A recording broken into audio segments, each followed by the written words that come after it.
Oke, bismillah. Assalamualaikum warahmatullahi wabarakatuh.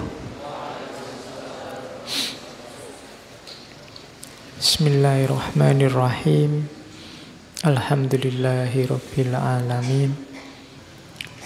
Wa bihi nasta'inu ala umurid dunya waddin. Allahumma sholli wa sallim wa barik ala habibina wa syafi'ina Sayyidina wa maulana Muhammadin wa ala alihi wa ashabihi wa man tabi'ahum bi ihsanin ila yaumiddin. Bismillah, kita mulai ngaji kita di tahun 2019. Pas setelah kemarin kita sama-sama merayakan dan meramaikan tahun baru. Ada yang meramaikan di jalan, ada yang meramaikan di masjid-masjid. Intinya sama, meramaikan tahun baru. Sekarang pesta-pestanya sudah. Kita lanjutkan tugas kita untuk belajar. Bulan ini modelnya agak beda. Kita tidak pakai tokoh.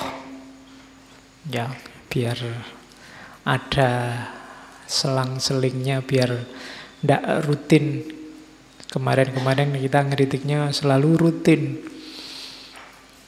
Ada tokoh terus. Termasuk malam ini agak telat itu biar juga tidak rutin. Ya, ada bedanya. Oke, ini tema yang universal. Di banyak filosof ada. Cuma tidak mungkin saya ngomong semuanya. Makanya saking banyaknya filosof yang ngomong harapan, saya ambil saja tanpa tokoh. Oke, langsung saja. Itu hasil rangkuman yang saya buat dari banyak sekali definisi tentang harapan. Ya, intinya harapan itu, selama kalian masih mau hidup, sebenarnya masih punya harapan. Tapi saya tidak mau hidup, Pak. Saya ingin mati saja. Ingin mati itu ya harapan. Ya. Biasanya selama orang akalnya jalan, ya dia masih punya harapan-harapan. Kenapa? Karena harapan itu part of life, bagian dari hidup kita. Part of human experience. Kita alami. Kamu sadari atau tidak, kamu sengaja atau tidak, dari detik ke detik hidupmu itu sebenarnya rangkaian dari harapan ke harapan. Sudah ancang-ancang mau berangkat ngaji, hujan.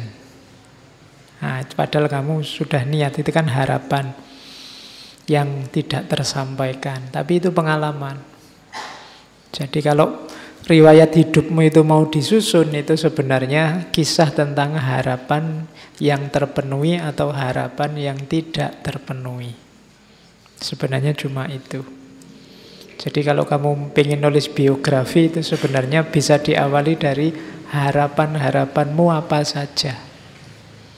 Dari situ cerita hidupmu akan berjalan. Kamu jadi orang yang semacam ini itu kan karena harapan-harapan hidupmu. Jadi harapan itu part of life, part of human experience. Ada kalanya harapan itu connected to suffering. Ada hubungannya dengan rasa sakit, baik jasmani maupun rohani. Orang itu biasanya sadar punya harapan kalau kepentok. Kamu pingin sehat kan kalau sedang sadar sakit. Kamu pingin gelisah ingin dapat pasangan kan kalau sadar kamu jomblo. Tapi kalau pas nggak sadar kan itu kan connected to suffering. Aduh, kok aku sendirian ya, sementara yang lain berdua. Nah, itu connected to suffering. Terus kamu punya harapan, mbok aku segera punya pasangan. Ya sebenarnya tidak apa-apa jomblo itu. Indonesia jaya itu karena bersatu, bukan berdua. Oke. Lah ya makanya kalau ingin sukses kamu bersatulah. Oke. Terus harapan itu connected to facing not knowing thing. Kenapa disebut harapan? Karena kamu tidak tahu besok bisa terpenuhi atau tidak. Maka kamu berharap ingin sesuatu di masa depan. Makanya ada filosof-filosof tertentu, misalnya Nietzsche dan kawan-kawan yang tidak terlalu suka dengan harapan. Hidup itu harus kamu kontrol, kamu kendalikan 100%. Tanpa kalkulasi-kalkulasi yang disebut harapan. Oke, ya meskipun sebenarnya itu harapan juga. Jadi Nietzsche berharap manusia tidak terlalu banyak harapan. Oke, jadi ya saya bilang tadi tidak mungkin bisa lepas dari harapan. Terus time related, biasanya harapan itu di masa depan. Terus eksistensial. Hidupmu adalah kisahmu menghidupkan harapan-harapanmu. Jadi engkau eksis itu dalam rangka mewujudkan harapan-harapanmu. Maka dia sifatnya eksistensial. Harapan itu believing that the final result will be better than the start. Dalam harapan ada kepercayaan. Apa yang dipercaya bahwa besok, masa depan yang akan datang, keinginanmu itu kan ada di yang akan datang. Hasilnya akan lebih baik daripada sekarang.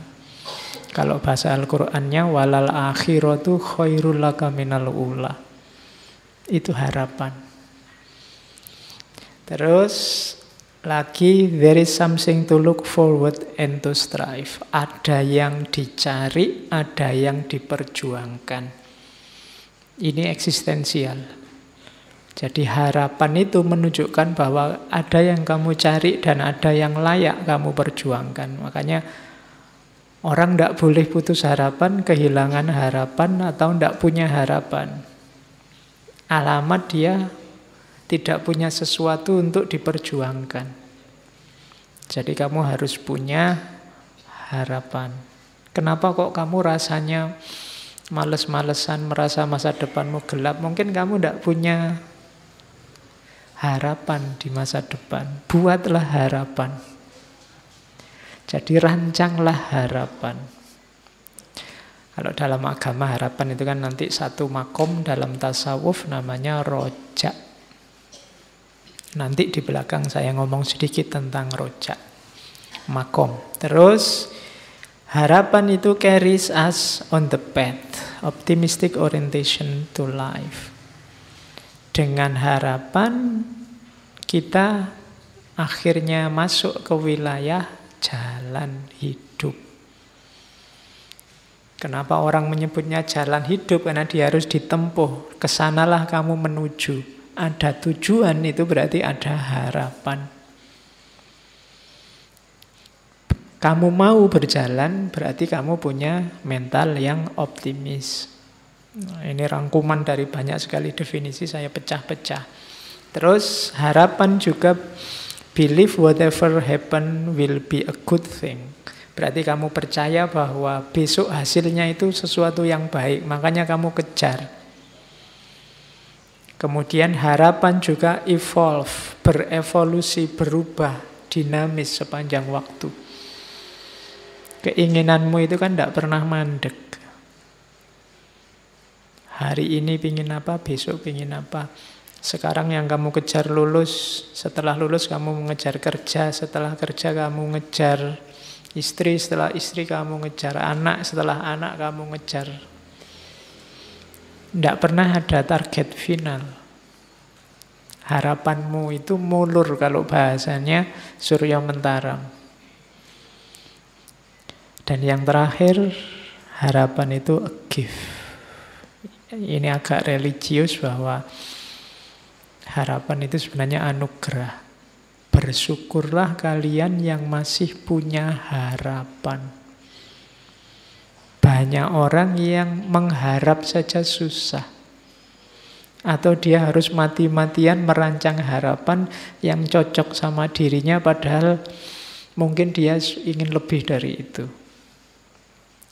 Maka bisa berharap itu alhamdulillah. Jangan putus harapan. Agama sangat benci orang yang putus harapan. Kalau di surat Yusuf itu disebut orang kafir. Wala tayasu min rauhillah. Jangan putus asa dari rahmatnya Allah.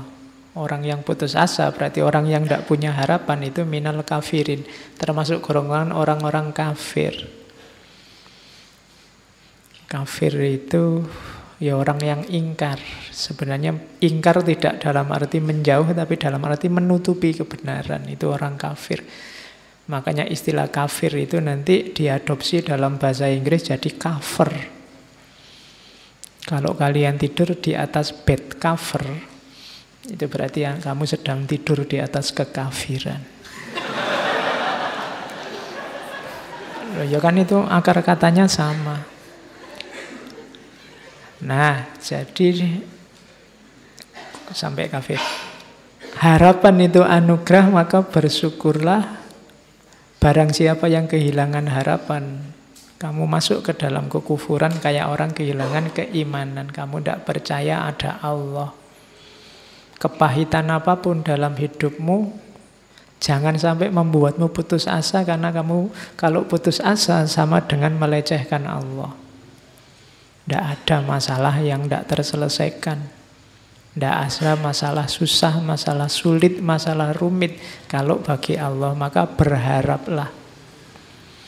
Dan selama engkau berharap, saat itu sebenarnya engkau sedang menikmati anugerah dari Allah.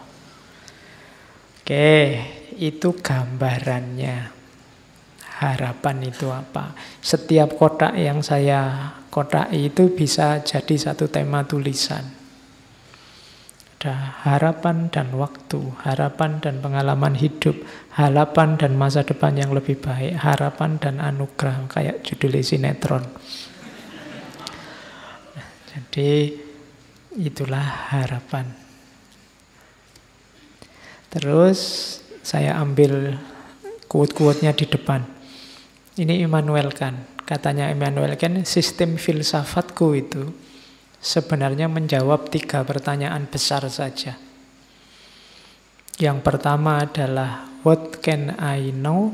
Yang kedua what ought I to do? Dan yang ketiga what may I hope? Jadi apa yang aku tahu, apa yang harus aku kerjakan, dan apa yang mungkin aku harapkan. Jadilah filosof kayak Immanuel Kant, jawablah 3 pertanyaan ini. Apa yang engkau tahu, apa yang harus engkau lakukan, dan apa yang mungkin engkau harapkan. Masing-masing pertanyaan jawablah 1 bab, 30 halaman, nanti jadi buku 100 halaman. Kamu bisa nyanyi, loh, kalau apa yang aku tahu kan bisa panjang sekali, lebar sekali itu temanya. Apa yang harus aku lakukan, wah itu bisa lebih lebar lagi. Kamu sebagai mahasiswa, kamu sebagai anak muda, kamu sebagai warga negara, kamu sebagai umat beragama, kamu banyak. Apalagi apa yang bisa aku harapkan, mungkin aku harapkan, lebih luas lagi. Segalanya yang baik, yang penting bisa kamu harapkan. Tinggal kamu cari relevansinya dengan kehidupan nyatamu. Maka jadilah sistem filsafat. Itulah yang dibuat, katanya Immanuel Kant, sistem filsafatku dulu adalah, ringkasnya adalah menjawab 3 pertanyaan ini. Makanya kalau kalian nulis skripsi, nulis tesis, itu kan bagian-bagian pendahuluan itu kan selalu ada rumusan masalah. Nah, ini rumusan masalah gagasannya Immanuel Kant itu 3 ini. Cuma jawabannya luar biasa luas dan dalam. Oke, ada quotes lagi. Saya ambil bagus, ada hubungannya dengan kita. Maria Popova. Maria Popova ini budayawan, sastrawan, tinggalnya di New York, kelahiran Bulgaria. Dia bilang, critical thinking without hope is cynicism. Hope without critical thinking is naive. Berfilsafat, berpikir kritis, mengkritisi orang lain, gagasan orang lain atau gagasannya sendiri, tapi membuang harapan, itu dapatnya cuma sinis. Ngeritik tok isine, ndak ngasih solusi. Enaknya bagaimana? Kalau yang kamu lihat itu salah, enaknya bagaimana? Jalan keluarnya apa? Dari situ kan nanti muncul harapan. Tapi kalau kamu ngeritik aja, ndak ngasih solusi, ndak ngasih harapan, itu namanya hanya sinis. Kalau bahasa hari ini hanya nyinyir. Tapi kebalikannya, ngasih harapan saja without critical thinking is naive. Ngomong yang baik-baik, pokoknya ini terjamin, pokoknya ini akan sangat baik, pokoknya ini bagus terus, ndak kritis, ya namanya naif. Ini, hari ini di kita kan pecah 2, itu ada kubu yang sinis, ada yang kubu naif. Yang satu ngeritik terus, ndak ngasih solusi, ndak ngasih harapan. Yang satu positif, ngasih harapan terus, tapi ndak kritis.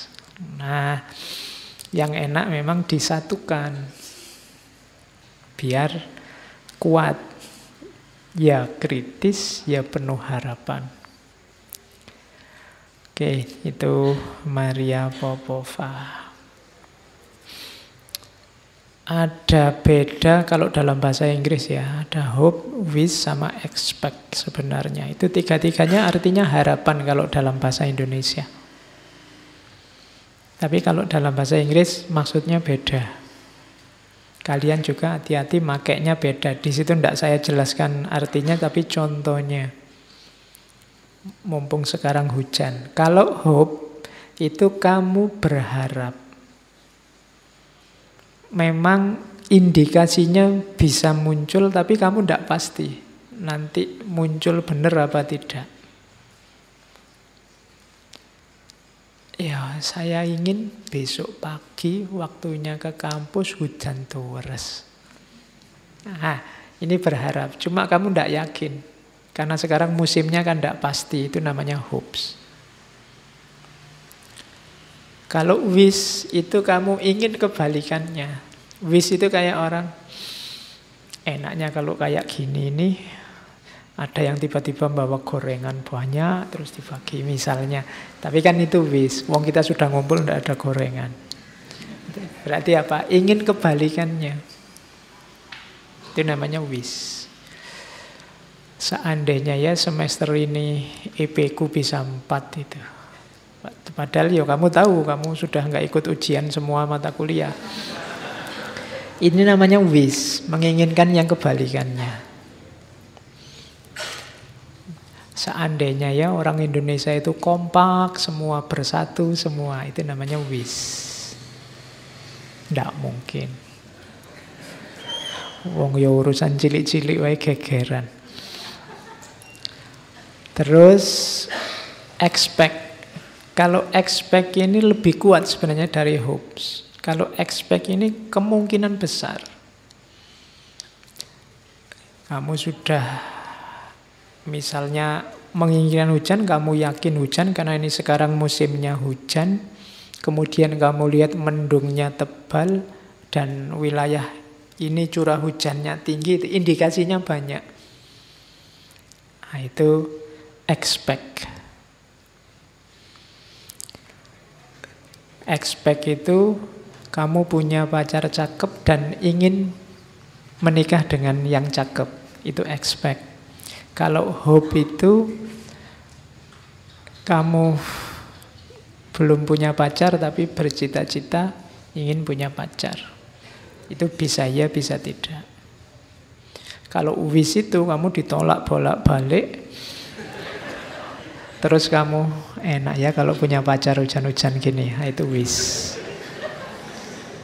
Jadi sesuatu yang hasilnya adalah kebalikannya.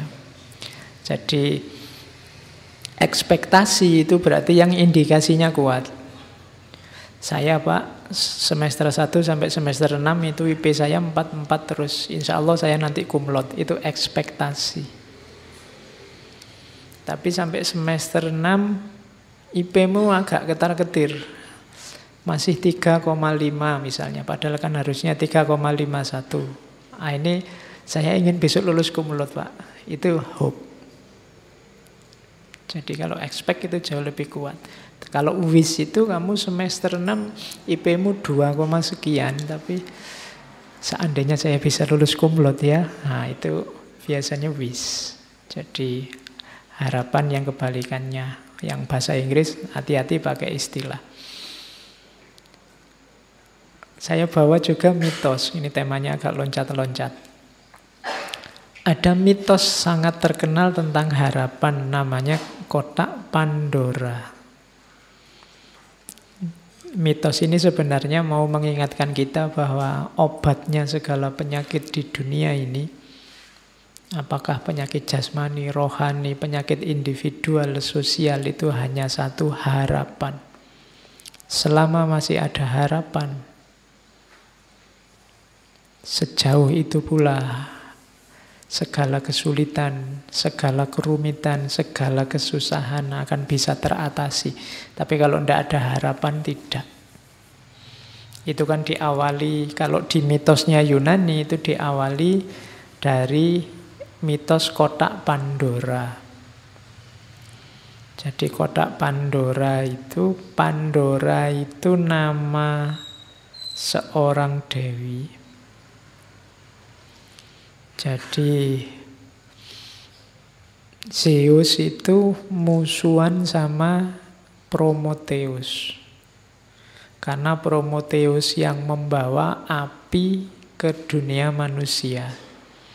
Nanti Prometheus ini dihukum, jadi diikat di gunung, terus dikasih burung elang Kaukasus itu kan. Jadi jantungnya dimakan elang terus tumbuh lagi, dimakan lagi tumbuh lagi, sampai kiamat hukumannya gitu. Karena dia yang membawa api ke dunia manusia. Tapi katanya orang Yunani, kalau tidak atas jasanya Prometheus, kita tidak akan kenal api. Nah, manusia yang dikasih Prometheus api juga dihukum oleh Zeus. Cuma hukumannya adalah kotak yang diberikan pada dewi namanya Pandora. Pandora ini nanti menikah dengan saudaranya Prometheus. Waktu mereka nikah, oleh Zeus dikasih hadiah kotak, nanti dikenal sebagai kotak Pandora. Katanya Prometheus, hati-hati, Zeus ini sedang mangkel, jadi sedang marah dia. Jangan dibuka kotak itu, nanti bahaya. Tapi karena penasaran, manusia itu kan gitu, kalau dilarang-larang malah penasaran. Situs itu kan kalau diblokir-blokir kan kamu malah penasaran gimana caranya bukanya. Ya, nah, itu cirinya manusia. Pandora juga gitu, dia dikasih kotak penasaran, akhirnya dibuka. Begitu dibuka, keluarlah segala macam hal yang buruk, kejahatan, penyakit, bencana, penderitaan. Oh, itu membuat sedih kok yang keluar ini semua. Akhirnya dunia manusia kan jadi rusak. Tapi terakhir Pandora melihat, masih ada satu sisa di dalamnya, yaitu harapan. Nah, itu indahnya gaya bercerita mitos untuk menunjukkan bahwa apapun kesulitanmu, apapun kerumitan hidupmu, jangan khawatir asal kamu masih punya harapan. Kuncinya ada dalam harapan. Oke, Kita mulai berteori sedikit-sedikit. Harapan adalah dorongan fitrah. Saya bilang tadi dia anugerah Allah yang hanya dimiliki oleh manusia. Binatang tidak punya harapan, tumbuhan tidak punya harapan. Bebek itu tidak punya cita-cita, besok aku kalau besar pengen jadi bebek yang berguna bagi nusa bangsa, tidak ada. Yang punya harapan manusia, fitrahnya, kodratnya manusia bercita-cita, berharap. Yang kedua, harapan lahir karena kebutuhan. Ini boleh kembali ke Abraham Maslow, saya ambil contohnya itu. Karena kita ingin survive, karena kita ingin aman, karena kita ingin mencintai atau dicintai, kebutuhan untuk status, kebutuhan aktualisasi diri. Dari sini kan muncul harapan-harapan. Jadi harusnya secara fitrah manusia itu berharap. Jadi manusia itu kalau bahasanya komputer itu program yang kompatibel untuk hidupnya manusia itu adalah program harapan. Bukan program keputusasaan. Kalau kamu menginstal keputusasaan, harusnya crash dengan hidupmu. Jadi orang-orang yang pesimis, putus asa, itu sebenarnya menyalahi fitrahnya. Makanya Allah benci. Disebutnya kafir atau kufur. Terus, selain itu, harapan juga di teori yang lain disebutkan lahir oleh situasi hidupmu, termasuk dari masyarakat. Jangan dikira harapan-harapanmu itu hasil pikiran dan pilihanmu sendiri. Secara tidak sadar sebenarnya masyarakat sekelilingmu, mulai orang tua, guru, teman, tetangga, ikut menentukan harapan-harapan hidupmu. Jadi ada programming dari masyarakat sekitarmu. Maka jangan gaya, jangan merasa bahwa saya ini bebas loh Pak, cita-citaku, keputusanku sendiri, enggak. Di situ ada ilustrasinya, biasanya anaknya pedagang itu ya mentalnya dagang dan cepet. Kalau disuruh berharap untuk dagang, anaknya guru juga begitu, anaknya pemikir juga begitu, biasanya. Jadi cita-cita, harapan itu mix antara fitrah individu, kebutuhan masing-masing orang, plus programming dari masyarakatnya. Jadi teori ini mau bilang bahwa setiap orang harus sadar sebenarnya kebebasan mutlak untuk manusia itu tidak ada. Kamu yang merasa bebas sebenarnya tidak bebas juga. Masyarakatmu pasti mempengaruhi ekspektasi dan harapanmu. Bukan keinginanmu sendiri. Ketidaksadaran ini nanti sering membuat orang jadi patah hati, stres, depresi, konflik. Jadi harapan itu darimu dipengaruhi oleh masyarakat, didorong oleh kebutuhan. Terus, apa mainnya harapan, pentingnya harapan dalam hidup kita? Ya, kalau ini sebenarnya tidak perlu dijelaskan, kalian sudah tahu. Ini menegaskan arah dan orientasi hidup, meningkatkan kemampuan, menghadapi kesulitan. Itu ada saya kutipkan sebuah quotes dari Biksu Thich Nhat Hanh. Dari ini Biksu Zen Buddhisme dari Vietnam. Dia punya torekot, kalau bahasa Islamnya ya. Dia punya order of interbeing. Jadi kita kan selama ini interreligius, interrelasi, dia punya order of interbeing. Jadi tidak cuma sesama manusia, sesama makhluk, tapi saling berhubungan dengan segala yang ada. Katanya Thich Nhat Hanh, hope is important. Harapan itu penting sebab dia akan membuat momen saat ini tidak terlalu sulit untuk ditanggung. Kalau kita percaya bahwa besok lebih baik, kita akan bisa menanggung beratnya hidup hari ini. Itu enaknya punya harapan. Jangan putus harapan dengan situasimu, dengan kondisimu, kondisi negaramu, kondisi agamamu. Ketika kamu tidak putus harapan, seberat apapun yang kamu tanggung hari ini, rasanya akan ringan. Kenapa? Tenang aja, besok enak kalau harapan kita terpenuhi. Kalau tidak terpenuhi, berharap lagi. Selama kamu masih punya harapan, masih enak. Hidupmu kiamat kalau kamu sudah tidak punya harapan. Jadi, tanggunglah kesulitan hari ini dengan harapan. Jadi solusinya gampang. Kamu tidak punya uang, nggak apa-apa sumpek sekarang. Bayangkan besok ini puasanya, besok kamu kaya raya. Itu kan kamu lebih enteng nanggungnya sekarang. Kamu jomblo sekarang tidak apa-apa. Bayangkan besok dapat yang terbaik, Nah, itu kan kamu jadi enteng. Pakai teori yang orang bilang biasanya kalau pacari gonta-ganti dapatnya yang jelek. Aku kan tidak punya pacar, mesti intuke sing apik misalnya. Jadi berharap tidak membuatmu jatuh. Tidak ada yang bisa mengalahkanmu selama kamu masih punya harapan. Kok kamu kuliahmu tidak lulus-lulus? Tidak apa-apa, saya masih berharap tidak ter-DO. Kok kamu ter-DO? Tidak apa-apa, saya masih berharap masa depanku bagus karena ijazah dan gelar itu tidak segalanya. Kan gitu.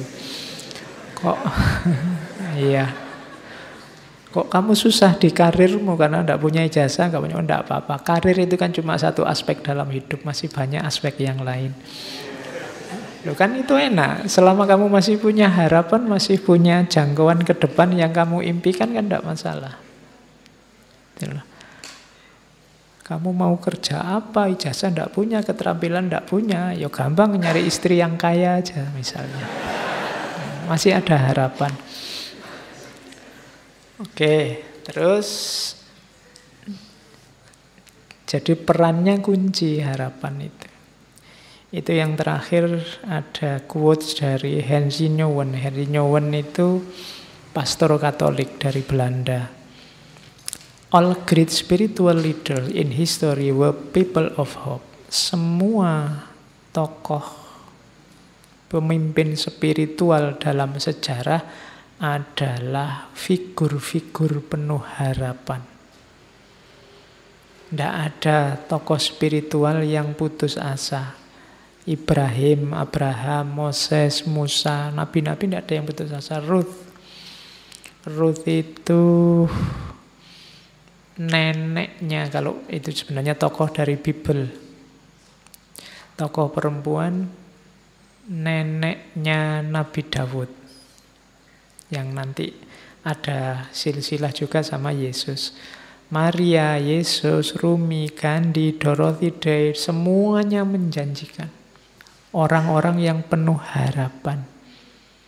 Live with a promise in their heart. Mereka meyakini suksesnya di masa depan, janji-janji di masa depan. Itulah yang membimbing mereka menuju masa depan. Jadi, masa depan itu penting, maka hidupkanlah dengan harapan. Terus, nah, cuma ini tadi kan yang positif-positif. Ada teori lagi, sebenarnya harapan itu sifatnya paradok. harapan itu sumber kehidupan, cuma hati-hati. Kadang-kadang dia juga sumber kehancuran. Kenapa? Mungkin di sesi ngaji apa saya pernah bilang, hanya orang yang berharap yang bisa kecewa. Ya kan? Hanya orang-orang yang berkeinginan yang bisa gagal. Jadi itu paradoksnya harapan. Jadi paradok itu sifat yang bertentangan, makanya kamu mengelolanya harus hati-hati. Harapan bisa membawamu pada kebahagiaan, tapi bisa juga sebaliknya menghancurkanmu. Kalau kamu tidak hati-hati merancang harapan. Jadi jangan sampai senjata yang sakti yang namanya harapan itu berbalik membunuh dirimu sendiri karena kamu tidak pintar mengelolanya. Itulah sifat paradoksnya harapan. Kalau kamu tadi tidak bercita-cita kumlot, tidak kumlot itu kan tidak masalah. Tapi ketika kamu bercita-cita kumlot, tidak kumlot jadi sumber kekecewaanmu. Kalau cita-citamu, harapanmu hanya lulus saja, kumlot tidak penting. IP berapapun tidak masalah, yang penting lulus. Kenapa? Cita-citamu hanya lulus saja. Tapi kalau cita-citamu IP, cita-citamu kumlot, lulus saja itu menghancurkanmu. Kalau kamu tidak bercita-cita punya pasangan, mbok jomblo sampai umur 40 tidak masalah. Tapi kalau orientasi hidupmu pasangan, pacar, dan yang sejenis itu, mbok sekarang kamu jomblo juga gelisah, susah, sumpek. Kenapa? Karena kamu target di situ. Kamu berharap di situ. Itu paradok harapan namanya. Dia bisa menghidupkanmu, tapi dia juga bisa membunuhmu. Kalau kamu tidak hati-hati. Maka aturlah harapan-harapan hidupmu secara masuk akal, secara cerdas. Rancang harapanmu paling tidak di 4 ciri. Yang pertama, harapan, berharaplah sesuatu yang dapat kamu capai secara rasional. Jadi secara rasional itu berharap yang masuk akal saja. Kalau kamu sudah semester 14, targetnya sudah nggak usah mikir kumlot-kumlot, yang penting lulus. Itu yang rasional. Nah, ya. Kalau enggak, nanti hancur hidupmu. Gitu loh. Jadi berharaplah yang rasional-rasional saja. Yang terjangkau. Yang kedua, yang dapat kamu kontrol. Pancanglah harapan-harapan yang bisa kamu kendalikan, kamu tempuh. Itu loh. Misalnya kamu sadar bahwa suaraku itu jelek kok Pak. Tapi saya cita-citanya penyanyi. Itu kan agak berat perjuanganmu kalau sampai ke sana. Jadi salah kamu mungkin milih harapannya. Kalau pencipta lagu tidak apa-apa, kalau penyanyi susah karena hubungannya sama suara. Nah itu harapan yang tidak bisa kamu kontrol itu agak susah. Misalnya kayak saya tingginya paling 150-an. Saya ingin cita-citanya jadi foto model yang tingginya minimal 180. Itu kan nggak masuk. Jadi yang bisa kamu kontrol. Jangan berharap yang tidak bisa kamu kontrol, karena kalau tidak, harapan akan membunuhmu. Terus, berharaplah yang menurutmu penting. Kalau ini ya benar bunuh diri, kalau kamu tidak penting kok kamu harapkan. Ya, wong kamu tidak minat, kok kamu masuk ke situ. Nah, itu agak bunuh diri. Jadi berharaplah hal-hal yang penting-penting saja. yang cocok sama passionmu. Jangan berharap yang bukan dirimu. Karena kamu akan kesulitan mewujudkannya dan akibatnya kamu kecewa. Yang penting menurutmu apa? Bukan yang penting menurut orang lain. Karena kalau tidak nanti kamu kesulitan mewujudkannya. Setiap orang punya gaya dan model sendiri-sendiri. Yang keempat, ini juga penting. Kalau tadi kan penting menurutmu. Berharaplah sesuatu yang bisa diterima oleh masyarakatmu dan cocok dengan nilai-nilai yang ada di tengah masyarakat, nilai-nilai moralnya. Ini menentukan juga, karena kalau targetmu ternyata tidak cocok dengan masyarakatmu, kamu bisa kesulitan juga. Nanti harapanmu bisa membunuhmu. Ya macam-macam tidak cocok itu. Mungkin tidak cocok sama kultur sana, mungkin tidak cocok sama nilai-nilai yang ada di sana.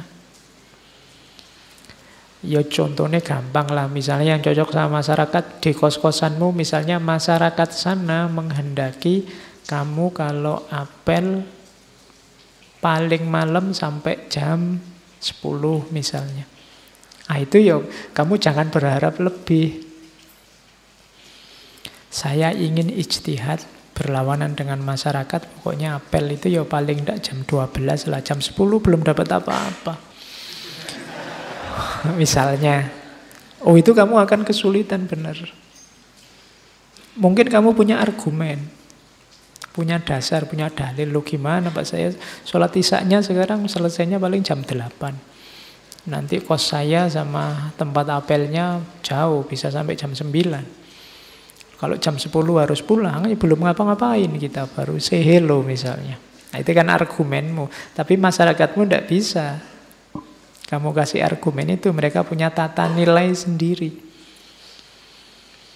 Nah, harapanmu kalau tabrakan dengan maunya masyarakat, kamu akan susah juga. Hasilnya kesengsaraan juga. Maka rancanglah harapanmu di 4 ciri ini. Rasional, bisa kamu kontrol. Yang penting-penting ini juga menurut saya harus digarisbawahi. Tidak harus segala hal kamu patok harapan. Yang tidak penting-penting tidak masalah. Ada kan hal-hal kecil yang tidak tercapai juga tidak masalah, tidak apa-apa. Wong itu tidak penting meskipun kamu berharap. Kayak kamu main game HP itu kan asik, kamu berharap menang, tapi kok ya kalah terus ya ndak apa-apa, wong cuma game aja loh. Kenapa ndak penting? Kamu ndak harus sedih, nggak harus marah, nggak harus nendang-nendang pintu karena kalah game. Oh ndak apa-apa, wong cuma permainan. Itu namanya kamu ngerti prioritas. Mana yang penting, mana tidak penting. Ya semuanya kamu harapkan. Misalnya teh ini kan kamu berharap teh ini segarnya luar biasa, begitu diminum misalnya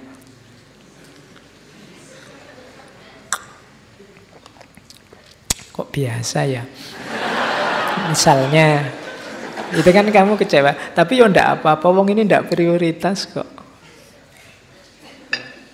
Meskipun tadi aku berharap kan ndak masalah, ndak penting. Beda tadi sama urusan kuliahmu, sama urusan masa depanmu, itu kan jauh yang lebih penting. Jadi berharap, patoklah yang kamu anggap penting-penting saja. Dan yang terakhir, hati-hati dengan norma-norma dan nilai-nilai di tengah masyarakat. Karena masyarakat itu juga harus jadi pertimbanganmu. Mereka punya logika sendiri, mereka punya standar sendiri. Nah, komponennya harapan ada 3. Tidak usah dibaca definisinya, agak bulet. Harapan itu butuh yang pertama goals, tujuan. Yang kedua pathway, jalannya.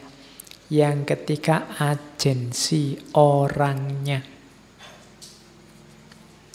Jadi komponennya harapan itu tujuannya apa, jalan untuk sampai ke sana apa, orangnya siapa yang berharap. Jadi orang yang berharap, jalan menuju harapan, dan targetnya harapan itu.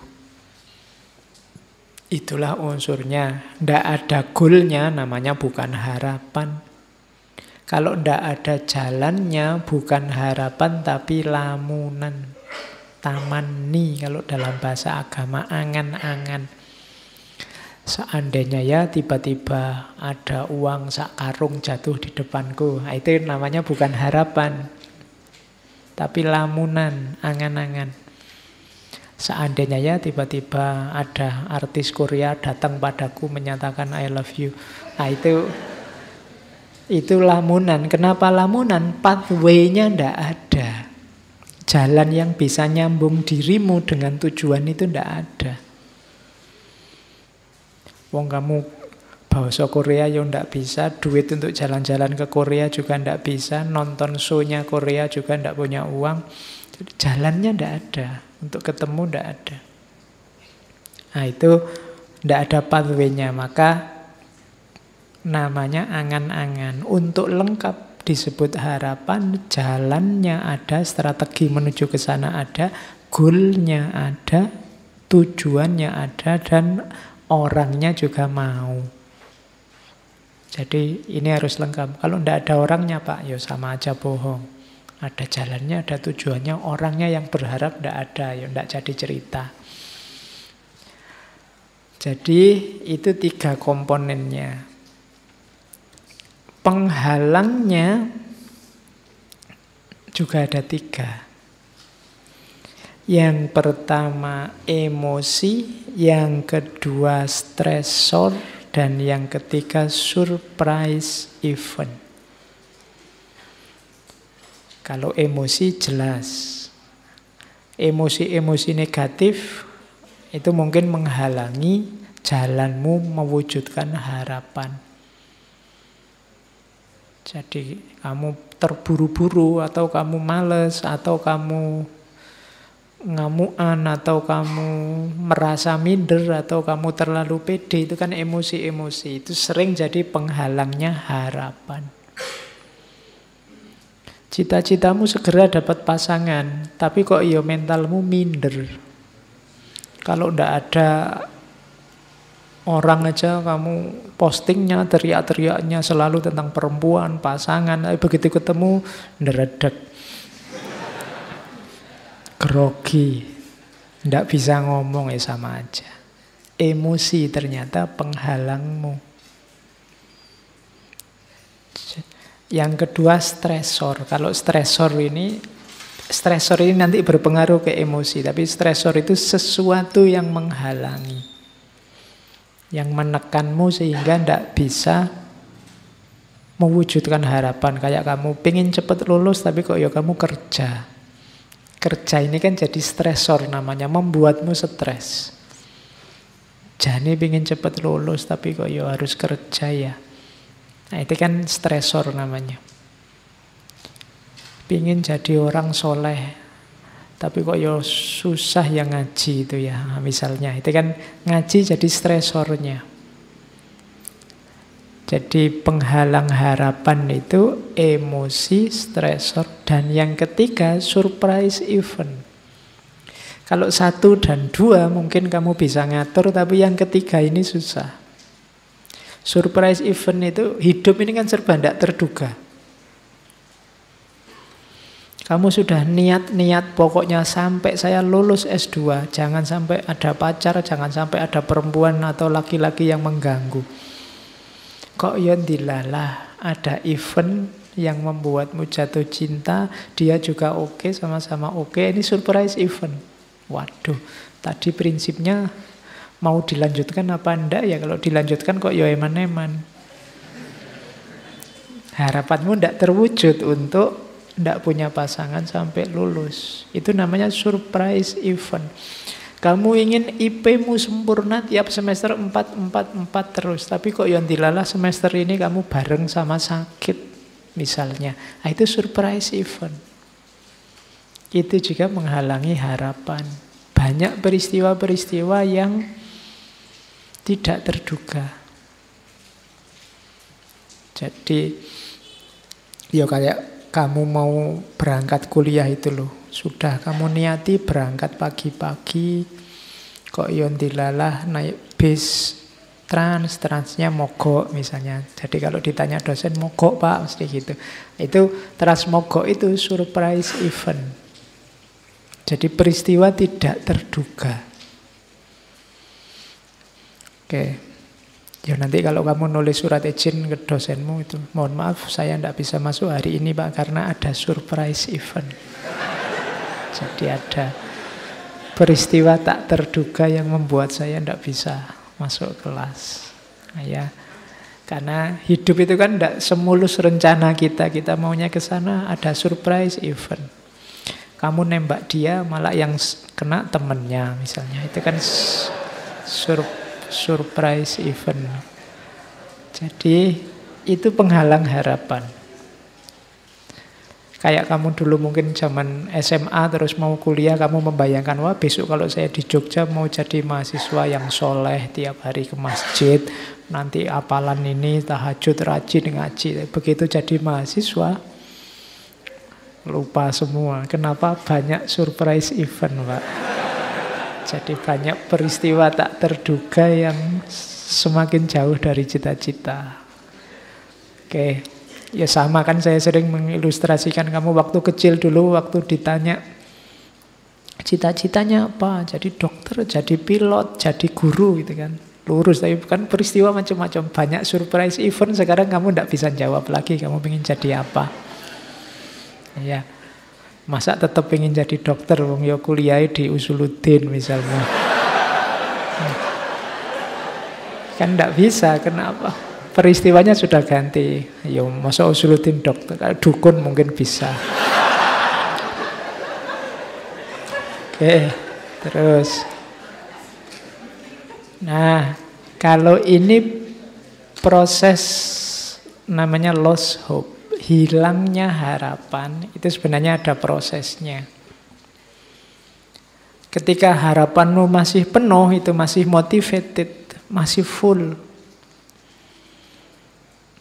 Terus muncul halangan, muncul hambatan-hambatan dari emosimu, dari stresor, dari surprise event, sampai kamu sadar, wah susah aku mewujudkan harapan ini. Lahir fase kedua namanya rage. Rage itu kemarahan. Aku kok tidak lulus ya semester ini, aku kok jomblo terus ya, kemarahan. Marah ini kalau terus-terusan nanti lahir despair. Despair ini semacam hilang, kadang-kadang diterjemahkan putus asa. Jadi ini sebenarnya bukan kok tujuannya tidak tercapai, tapi agennya sudah menyerah. Bukan berarti dia tidak percaya sama tujuannya, dia tidak percaya sama dirinya, itu namanya despair. Jadi yang pertama hope, turun sedikit jadi rage, turun lagi jadi despair. Orang biasanya frustasi itu despair. Kok tidak kena-kena ya tujuannya, lama-lama dia tidak yakin kalau dia bisa. Sudahlah, tidak mungkin aku lulus misalnya, itu despair. Nah, despair itu bisa nyampe lebih bawah, namanya apati. Kalau apati itu tujuannya juga sudah hilang dan dia tidak yakin tujuan itu tujuan yang bisa dicapai. Itu namanya apati. Tidak mungkin ada orang yang bisa lulus. Nah, itu namanya apati. Jadi kalau apati itu dia sudah tidak percaya sama tujuannya, tidak percaya sama dirinya. Itu namanya sudah apatis. Tidak mungkin lah Pak, saya bisa jadi orang soleh, jadi orang alim, wong saya koyong ini misalnya. Itu sudah apatis. Tapi kalau despair itu, saya ingin sebenarnya Pak jadi orang soleh, tapi ya apa mungkin saya bisa. Itu despair. Kalau rage itu, saya ingin jadi orang soleh, tapi kok ya sulitnya, banyak sekali halangannya Pak. Itu rage, mengeluh. yang paling atas, motivated itu, saya pasti bisa jadi orang soleh. Sekarang sih belum Pak, ya kira-kira 20 tahun lagi lah Pak. Nah itu motivated namanya. Tidak apa-apa jauh, tapi kan masih semangat. Nah jadi itu proses dari berharap sampai apatis, sampai putus asa. Kalau di agama kan bahkan sampai level despair ada jangan, putus asa saja jangan. Putus asa itu kan kamu tidak percaya bahwa dirimu bisa mencapai tujuan itu. Kalau apatis dia sudah skeptis sama tujuannya. Apa ya mungkin tujuan semacam itu sudah apatis. Jadi agama bahkan yang paling bawah aja, yang nomor 3 itu saja sudah jangan. Oke, terus kalau ini membangun harapan atau membangun kembali harapan. Tadi kan punya cita-cita kok terus gagal, despair. Nah, kalau ini dibangun lagi yuk. Biar kamu tetap bisa berharap. Yang pertama apa? Goal setting. Ayo ditegaskan lagi. Kamu ingin apa sih? Itu namanya goal setting. Kamu ingin mengharapkan apa? Cita-citamu apa? Yang semula sudah mulai buram, sudah mulai blur karena kamu tidak yakin, sekarang ayo digarisbawahi lagi, ditegaskan lagi. Setelah itu, identify viable pathways.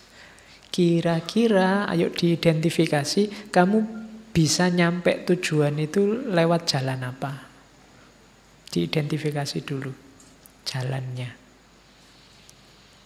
Terus biar semangat, creating future memories of success. Bayangkan kalau nanti kamu sukses, kebahagiaan apa, kenikmatan apa yang akan kamu alami. Jadi creating future memories of success. Bayangkan, bikin gambaran-gambaran.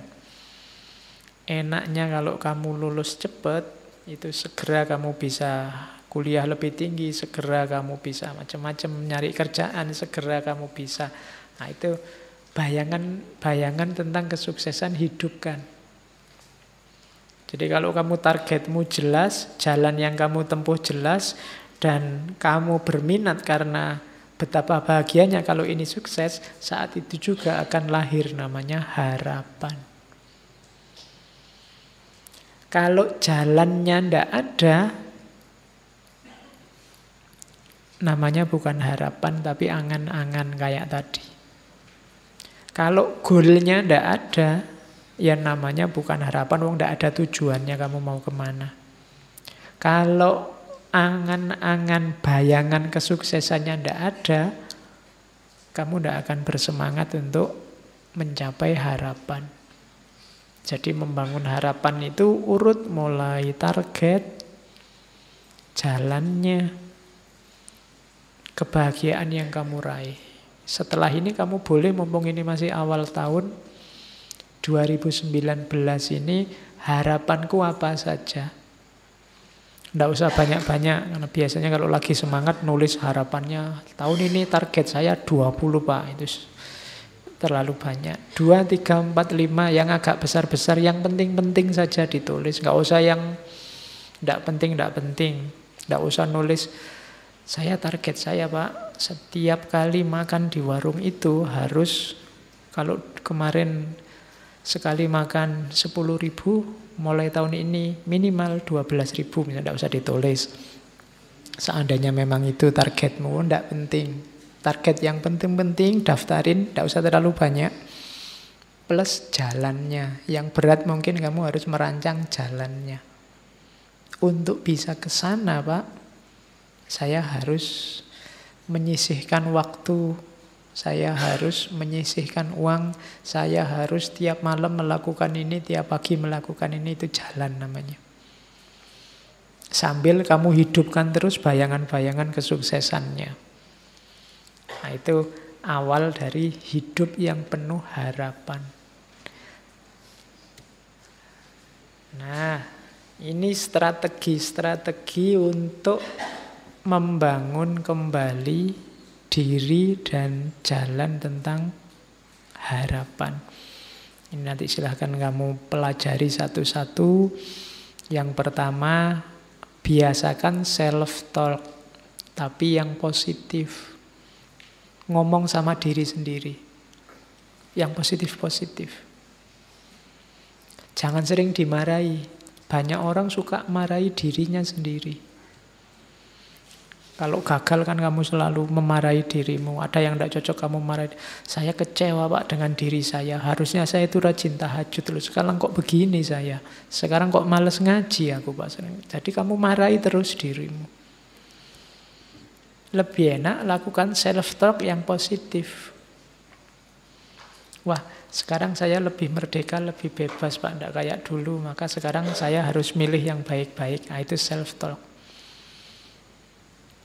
Saya pasti bisa kok Pak, saya mampu pasti, nah, itu self-talk. Kayak saya contohkan kalau kamu nonton TV acara Benteng Takeshi itu loh. Itu kan kalau mau loncat orangnya, aku pasti bisa gitu. Ya, pokoknya aku mampu, terus lari-lari kecemplung, tidak apa-apa, tapi kan sudah positif mentalnya sejak awal. Jadi lakukan self-talk yang baik. Jadi misalnya kamu mau ujian masuk ruang kelas itu, aku pasti bisa, aku pasti bisa. Begitu baca soalnya langsung lemes. Oke. Terus, nah, refleksi tentang kesulitan. Kira-kira yang menghambatku apa? Tidak apa-apa. Oh, aku ingin sih kumlot, tapi mungkin ini akan menghambat. Terus memikirkan target tadi sebagai tantangan. Jadi kamu punya harapan kan, jadikan harapan itu tantangan. Orang itu kan kalau ditantang biasanya lebih gairah, lebih ganas. Jadi jadikan harapanmu adalah tantangan dalam hidupmu. Terus pikirkan kembali kesuksesan masa lampau. Bayangkan dulu kamu sukses kan seneng. Besok ketika kamu sukses pasti seneng bahkan double. Dulu kamu lulus SMA senengnya seperti apa sampai kamu nyoret-nyoret baju. Kamu lulus S1 lebih seneng dari itu pasti. Besok lulus S2 lebih senengnya lebih tinggi lagi apalagi S3. Nah, itu kan membayangkan kesenangan ini akan memotivasimu. Terus coba dengarkan cerita, baca cerita tentang orang-orang sukses. Berteman dengan orang-orang yang bisa share tentang tujuanmu tadi. Itu akan membantu. Cari role model yang bisa ditiru. Kalau cita-citamu jadi dokter, ya cari dokter yang bisa ditiru. Kalau mau jadi dukun, ya dukun yang bisa kamu tiru. Kalau jadi yang bisa diimitasi. Terus kalau ini di luar itu tapi penting, makan, olahraga, istirahat. Karena kamu butuh tenaga. Kalau ini tidak usah dipikir, dijalani saja. Pendukung utamanya itu kurang istirahat, sangat berpengaruh, apalagi kurang makan. Olahraga maksudnya arahnya ke kesehatan, 3 hal itu, jaga kesehatan. Yang selanjutnya menurut saya perlu dilatih tertawa pada diri sendiri. Terutama pada saat kamu stuck. Stuck itu macet. Ketawakanlah betapa lucunya dirimu. Jadi tadi kan saya bilang banyak orang memarahi dirinya sendiri, mending kamu tertawai dirimu sendiri. Ya meskipun tidak harus sambil ngakak-ngakak, ngikik-ngikik. Nggak ada apa-apa, ketawa sendiri. Kok ketawa sendiri? Aku menertawai diriku sendiri, tidak begitu. Jadi maksudnya jangan serem-serem sama dirimu sendiri. Sebelum kamu senyum keluar, senyumlah ke dalam. Yang ramah sama dirimu sendiri. Kamu sama dirimu sendiri nggak bisa ramah, susah kamu ramah ke orang lain.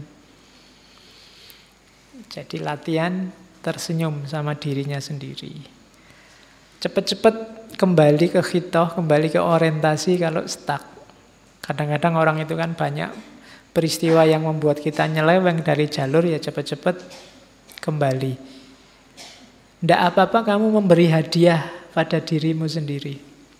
Untuk sub-sub tujuan, misalnya saya ingin besok kumlot. Semester ini Bisa IP 4. Wah, ini syukuran ini. Ngasih hadiah. Kalau kemarin di angkringan cuma 1 bungkus, sekarang tak kasih hadiah 2 bungkus. Nah, itu namanya ngasih hadiah diri sendiri. Oke, enggak apa-apa. Sering-sering main gitu. Ngasih reward and punishment dirinya sendiri. Terus mendidik diri untuk keterampilan-keterampilan yang dibutuhkan. Itu pasti. Ini tips-tips untuk menghidupkan agensi, menghidupkan dirimu dan jalanmu menuju cita-cita. Terus yang mempengaruhi harapan itu jelas dukungan sosial, religiositas, kontrol. Kalau masyarakat sekeliling mendukung harapanmu, cita-citamu lebih mudah. Orang tua, saudara, guru, dosen itu bisa mendukung, bisa kamu manfaatkan untuk mewujudkan harapan. Yang kedua, religiositas. Ini juga bisa mempengaruhi, bisa mendukung. Kepercayaanmu pada Tuhan itu kan mendukung kamu.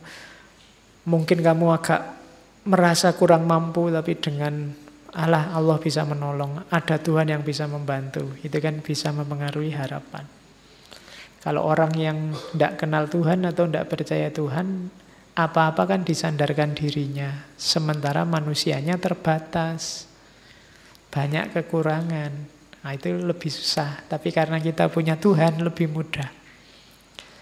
Kemudian kontrol, kemampuan kita mengontrol harapan. Itu juga mempengaruhi harapan kita. Ada batasnya harapan itu ya. Kamu sadari apa tidak? Harapanmu dibatasi oleh pengetahuanmu, pengalamanmu, lingkungan hidupmu, dan kemampuanmu. Itu pasti. Kenapa kamu mengharapkan itu? Ya karena itu yang kamu tahu, itu yang kamu bisa, itu yang pernah kamu alami. Kamu sadari atau tidak? Itulah batasnya harapan sebenarnya. Yang kedua, batasnya harapan itu usahamu. Maksudnya usaha itu apa? Setinggi apapun harapanmu, sejauh apapun harapanmu, kuncinya tidak pada yang tinggi atau yang jauh itu, tapi pada usahamu. Jadi harapan itu penting, baik, tapi kuncinya ada di usahanya. Yang ketiga, kepercayaanmu pada dirimu sendiri, pada masyarakatmu, pada Tuhan. Itulah batas harapanmu. Jadi kalau ada yang tanya, apa Pak batasnya harapan itu? Ya pengetahuan, pengalaman, lingkungan, kemampuan, usaha, dan kepercayaan. Inilah yang membatasi, yang jadi pagernya harapan kita. Terus doa, kita masuk sebentar ke agama ya. Apa perannya doa? Pak, saya kan bisa berharap macam-macam, nanti ditambahi doa kan beres. Enggak, doa itu pendukung, penguat. Usaha itu yang mewujudkan. Kenapa harus ditambahi doa? Ini sebenarnya kajian psikologi agama. Karena manusia itu punya ciri terbatas. Kemampuan pengetahuannya terbatas, kemampuan pengalamannya terbatas, kemampuan dirinya terbatas. Yang kedua, manusia itu labil. Katanya A, besok itu. Kalau ditanya siapa favoritmu, saya favorit yang itu loh Pak. Nanti besok ganti itu, oh ganti Pak, saya favoritnya yang itu. Jadi idolamu kan terus macam-macam jadi banyak. Kita ini sering labil, berubah-ubah terus. Orang mau apa, maunya kamu ke sana. Sekarang kemarin kamu cita-citamu jadi guru, dosen. Sekarang IT-nya canggih, oh saya pengen jadi YouTuber Pak sekarang Pak. Terus IT-nya, itu kan labil, berubah-ubah terus. Itu manusia. Jadi dia terbatas, lemah, labil, kemudian langka. Langka itu dia berhadapan dengan kematian. Dia tidak ada terus. Dan ini hubungannya nanti sama Tuhan. Makanya orang perlu berdoa. Manusia tidak bisa ngontrol perbuatannya sampai akhir. Yang saya bisa itu cuma minum.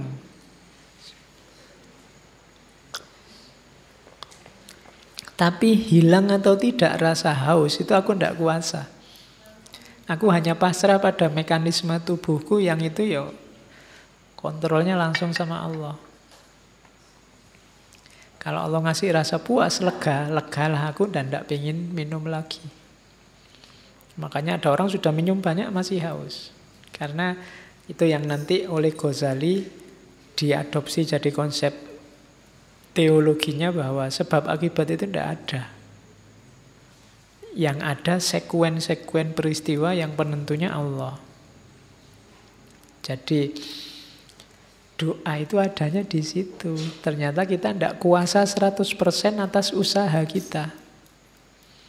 Maka kita perlu berdoa, minta pada yang maha kuasa. Gunanya dua, selain minta mengabulkan keinginan kita, juga sebagai sandaran atas kelemahan kita. Tadi di depan ada teori bahwa harapan itu paradok. Tapi kalau ditambah doa, paradoknya bisa hilang. Kenapa? Kalau harapan tidak terpenuhi, bagi yang punya Tuhan gampang. Tuhan belum mengizinkan. Kamu bisa bersandar ke sana. Kita menginginkan, tapi kalau Allah punya keinginan yang berbeda, yang terwujud pasti keinginannya Allah juga. Kalau yang beragama punya sandaran. Jadi bisa mengatasi tadi paradok harapan. Jadi harapan hubungannya sama usaha plus doa. Itu makanya Allah itu sangat sayang pada kita. Bahkan untuk berdoa pun kita dikasih momen minimal sehari 5 kali. Dan boleh kamu tambah sebanyak apapun kamu mau. Untuk bertemu dan meminta. Bahkan Allah yang merentahmu untuk berdoa, kan harusnya kamu yang berinisiatif berdoa, tapi ud'uni astajib lakum. Berdoalah pasti tak jawab. Nah itu kan yang maha kuasa yang mengundangmu untuk berdoa. Karena Allah ngerti benar situasi konkret kehidupan kita. Yang tanpa dia kita tidak ada apa-apanya. Oke, sekarang masuk ke tadi. Makom. Makom tasawuf ya, jangan dibayangkan makom-makom kuburan. Jadi di tasawuf itu ada konsep makomat. Konsep makomat itu tangga-tangga yang harus ditempuh untuk membuat kita dekat sama Allah. Nah, harapan yang kita bahas tadi yang di depan itu kan pandangannya para filosof-filosof. Kalau dalam dunia tasawuf, di dunia Islam, dia termasuk salah satu step namanya roja. Saya tidak tahu roja ini nanti diserap oleh bahasa Jawa terus jadi rujak apa enggak. Loh kan para wali itu kan sering gitu memasukkan istilah-istilah penting dalam agama, ada dalam makanan, di nama desa, nama apa itu. Kemungkinan juga begitu. Jadi rujaan itu berarti mari kita saling berharap. Makomnya makom rojak. Cuma berharapnya pada Allah. Saya ambil definisinya rojak dari Ghazali ya. Rojak itu katanya Ghazali optimis memperoleh karunia dan nikmat dari Allah yang disediakan untuk hambanya. Maka putus asa itu adalah lawannya. Jangan putus asa dan jangan membuat orang putus asa. Putus asa aja tidak boleh untuk dirimu sendiri, apalagi membuat orang putus asa. Contohnya membuat orang putus asa itu yang sekarang banyak terjadi kan, menyesat-nyesatkan orang, mengkafir-kafirkan orang. Itu salah satu bentuk membuat orang putus asa. Ya kalau kamu dikafir-kafirkan kamu cengengesan saja. Tapi orang tertentu, wah sampean kafir, itu bisa shock luar biasa dia. Bisa putus asa dia dari rahmatnya Allah. Wah berarti selama ini aku murtad, aku kafir, itu bisa. Itu kan membuat orang putus asa. Yo kalau kamu sih tidak masalah dikafir-kafir ke yo. Paling kamu cengenges-cengenges wae. Tapi orang tertentu bisa putus asa beneran dengan tudingan-tudinganmu. Jadi jangan membuat orang putus asa. Kenapa? Harus selalu optimis. Cara mengingatkan, kalau mungkin kau mengingatkan saudaramu, ya cara mengingatkannya jangan begitu. Jangan sampai blunder. Karena kalau membuat orang putus asa berarti sama dengan membuat orang terjerumus pada kekafiran. Jadi ketika engkau menyesatkan orang, jangan-jangan engkau yang membuat dia jadi kafir. Membuat orang putus asa karena barang siapa putus asa termasuk orang kafir. Rojaklah dalam agama. Allah itu sayang kok sama kita. Dengan itu terus kita kan jadi semangat. Dosa kecil dikit-dikit insya Allah diampuni kalau kita tobat beneran. Jadi semangat. Bayangkan kalau kamu diancam, dosa itu kamu 40 tahun ibadahmu gak diterima. Puyeng kan kamu, aduh. Sekarang masih usia 23 Pak, 40 tahun defisitnya masih lama itu. Gantinya gimana itu kan ya. Kamu kehilangan harapan akhirnya. Daripada gitu, daripada ibadah nggak diterima, sisa rasa ibadah, Pak. Bisa jadi begitu kan? Maka jangan buat orang putus asa. Buat orang semangat. Nggak apa-apa sampean. Insya Allah kalau tobatnya beneran diterima oleh Allah, teruskan aja. Itu kan membuat orang semangat, ngasih harapan. Nah, ciri-cirinya harapan itu katanya Ibnul Qayyim, cinta pada yang diharapkan, takut harapannya hilang, dan berusaha mencapai apa yang diharapkan. Kenapa ciri-cirinya ini? Karena rojak itu objek harapan tertinggi adalah Allah. Jadi makanya dia makom untuk mendekat ke Allah. Salah satu makomnya rojak. Kalau di Ibnu Athaillah, rojak itu makom nomor 5, kalau tidak 6. Yang pertama tobat, yang kedua zuhud, terus sabar, dan seterusnya. Nah, keutamaannya rojak adalah orang semangat melakukan ketaatan, ringan beribadah, kemudian cinta pada Allah. Kenapa? Apa hubungannya rojak sama cinta? Karena orang cinta saja yang penuh harapan. Orang berharap itu kan berarti dia ingin dekat. Dan kedekatan itu salah satu ciri-ciri dari cinta.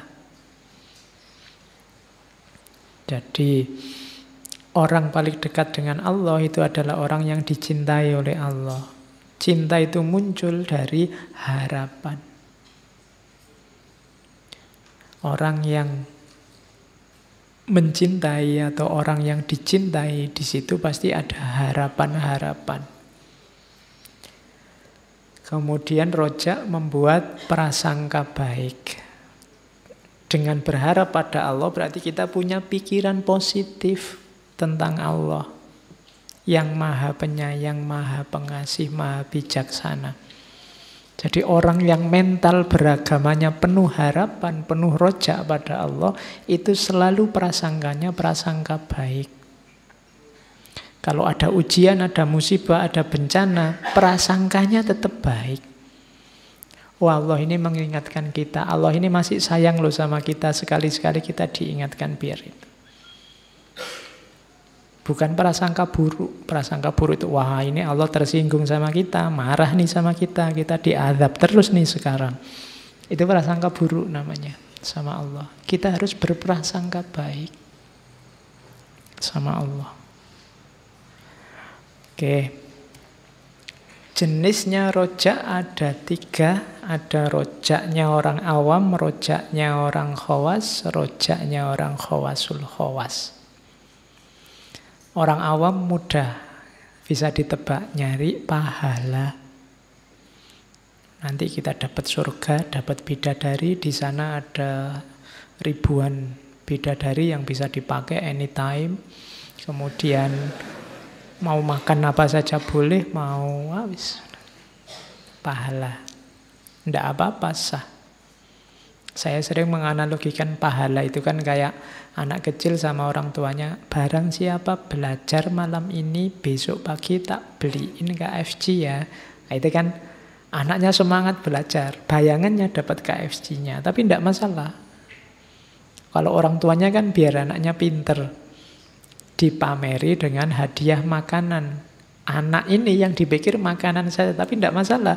Meskipun dia mikir makanan, nanti kan sampai ke pinternya tadi. Yang diinginkan orang tuanya tercapai. Meskipun yang ada di pikiran anaknya makanannya. Tapi makanannya juga dapat, tapi kan pinter yang diinginkan orang tuanya juga dapat. Jadi jangan diketawakan, jangan direndahkan orang yang mengejar pahala.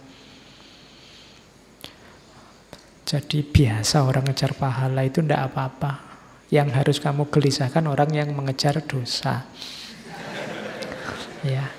Yang kedua rojaknya khawas. Kalau khawas itu yang dia pikir ridhonya Allah. Saya kayak gini diridhoi tidak ya sama Allah. Yang diharapkan ridhonya Allah saja.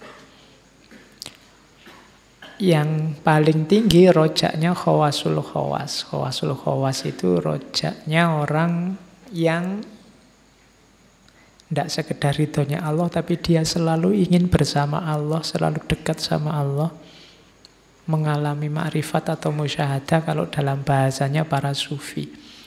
Jadi batin yang selalu hidup dekat dengan Allah. Itu yang diimpi-impikan kelompok khawasul khawas. Kalau kelompok khawas, dia ingin dapat ridhonya Allah. Kalau kelompok awam, dia ingin dapat pahala atau balasan dari Allah. Terus, rojak itu ada yang mahmudah, tapi ada yang mazmumah. Yang mahmudah ya yang biasa, melakukan kebaikan, ketaatan, dan mengharapkan balasan dari Allah. Atau orang yang melakukan dosa tapi terus bertobat, mengharapkan ampunan Allah, itu rojak yang mahmudah, terpuji. Ada rojak yang mazmumah. Orang rojak yang mazmumah itu tercela. Ia ini berharap pada Allah tapi dosanya nggak berhenti-berhenti. Saya curang, saya korupsi, tidak apa-apa. Allah pasti mengampuni, Allah maha pengampun kok. Saya itu terus, tidak ada tobatnya. Itu namanya rojak yang mazmumah. Tenang aja, tidak apa-apa. Allah itu maha pengampun. Kita salah kayak gini, nanti diampuni. Terus saja, tidak apa-apa. Itu mazmumah. Jadi tidak boleh. Oke, saya bawa 2 kisah dari Ihya tentang rojak. Dari Ghazali. Yang pertama kisahnya Yahya bin Aktham. Yahya bin Aktham ini qadhi zaman Abbasiyah. Beliau ini kepalanya qadhi, kalau bahasa Arabnya qadhil qudot. Jadi pimpinannya para qadhi zaman Abbasiyah. Beliau 2 kali jadi pimpinannya para qadhi. Yang pertama zaman Al-Ma'mun, yang kedua zaman Al-Mutawakkil. Zaman Al-Mutasim tidak, jadi meloncat 1 khalifah. Mazhabnya Syafi'i. Nah, Yahya bin Aktham ini satu ketika ceritanya Ghazali ini muncul di mimpinya sahabatnya. Bayangkan ini Qadhi, orang paling alim, ditanya, gimana keadaanmu Yahya? Jawabannya Pak Yahya, wah ternyata dosaku banyak disebut satu-satu. Padahal ini Qadhi loh ya. Pimpinannya para Qadhi, dia gelisah dengan dosanya. Terus jadi mungkin defisit ini, dosanya banyak. Mau nggak mau ya harus masuk ke neraka dibandingkan pahalanya. Tapi terus Yahya ini komplain pada Allah. Loh, bukankah ada riwayat bahwa engkau seperti dugaan hambamu? Dan aku sejak aku hidup itu berprasangka baik, mesti aku ini dikasihi oleh Allah dan Allah tidak menghukumku. Nah, jadi itu yang saya sebut tadi, rojak dan anggapan baik pada Allah. Terus Yahya mengucapkan, loh wong hadisnya begini katanya Rasulullah, bahwa yang berprasangka baik pada Allah, ya Allah seperti dugaan hambanya. Dikomplain oleh Yahya gitu sama Allah. Oh iya benar riwayatnya begitu. Kamu tidak jadi deh, diampuni sekarang masuk surga. Ya, jadi prasangka baik, harapan baik pada Allah. Itu contoh dari kisahnya Imam Ghazali di Ihya. Ada kisah lagi yang kedua. Kalau ini kisahnya Bani Israel. Jadi ada seorang Bani Israel itu masuk neraka, di neraka sudah 1000 tahun. Di sana dia menjerit-jerit, menjeritnya ya karena dia sudah masuk neraka, mungkin bayangannya masih bisa tobat, dia menjeritnya pakai nama Allah. Mungkin waktu disiksa, Allahu Akbar, mungkin gitu. Nah, ini Allah, ini kok orang disiksa kok teriak-teriak namaku, terus Jibril panggil dia. Nah, begitu datang, ditanya Allah, gimana tempatmu, gimana kondisimu? Ya pasti aja jawabannya, ya jelek, wong di neraka. Tempatku jelek. Ya sudah, itu konsekuensi perbuatanmu, disuruh kembali lagi. Kamu harus balik ke sana, kamu di dunia dulu memang kufur. Tapi begitu dia mau balik ke neraka, dia berhenti sebentar, terus balik badan. Oleh Allah ditanya, lah kok kamu balik lagi mau apa? Dia jawab, saya benar-benar berharap engkau tidak memasukkan aku lagi ke neraka setelah sejenak aku dikeluarkan. Jadi tadi waktu dipanggil oleh Jibril, ayo kamu dipanggil menghadap, itu wah seneng ini aku keluar dari neraka, jadi berharap bahwa Allah mengampuninya. Nah, karena dia punya harapan baik dan prasangka baik pada Allah, akhirnya ya sudah kalau gitu, benar kamu mengharapkan begitu. Iya, oh ya sudah kalau gitu masuk surga. Nah, ya besok kalau kamu di neraka pakai trik ini. Nah, ya. Jadi, wah saya berprasangka baik loh dulu ya Allah, saya itu masuk surga, Engkau Maha Pengasih Penyayang. Apalin hadisnya besok nanti kamu kasih tahu. Ada riwayatnya, iya, oh berarti masuk surga. Oke, saya bawa satu cerita lagi. Kalau ini Imam Syafi'i, tentang rojak juga. Jadi Imam Syafi'i itu waktu beliau sakit, menjelang ajalnya, ada seorang murid beliau datang. Namanya Imam Muzani, Abu Ibrahim Ismail bin Yahya al-Muzani. Ini sahabat dekatnya Imam Syafi'i. Nanti yang menulis ringkasannya Al-Um. Makamnya Imam Muzani ini dekat dengan makamnya Imam Syafi'i. Nantinya. Nah ini waktu Imam Syafi'i sakit menjelang ajal, Al-Muzani yang muridnya ini tanya, wahai Abu Abdillah, bagaimana kondisimu? Imam Syafi'i menjawab, aku akan pergi meninggalkan dunia, akan meninggalkan saudara-saudaraku, akan bertemu dengan amal burukku, akan kembali kepada Robku. Aku tidak tahu apakah ruhku akan ke surga hingga mengucapkan selamat padanya, atau ke neraka hingga aku mengucapkan duka cita padanya. Jadi orang selevel Imam Syafi'i yang sebegitu alimnya juga masih takut membayangkan nasibnya. Harusnya kita lebih takut lagi. Cuma kita punya daya tahan yang lebih dahsyat. Nah, setelah itu lahir puisi yang sangat terkenal dari Imam Syafi'i yang beliau ucapkan menjelang beliau meninggal sambil menangis. Ketika mengeras hatiku dan menyempit jalanku, ku jadikan rojak sebagai titian menuju ampunanmu. Terasa begitu besar dosaku, namun saat ku timbang ia dengan ampunanmu, wahai Tuhanku, ternyata jauh lebih luas ampunanmu. Engkau yang selalu melimpahkan ampunan atas segala kesalahan. Engkau yang maha baik dan senantiasa memberikan ampunan.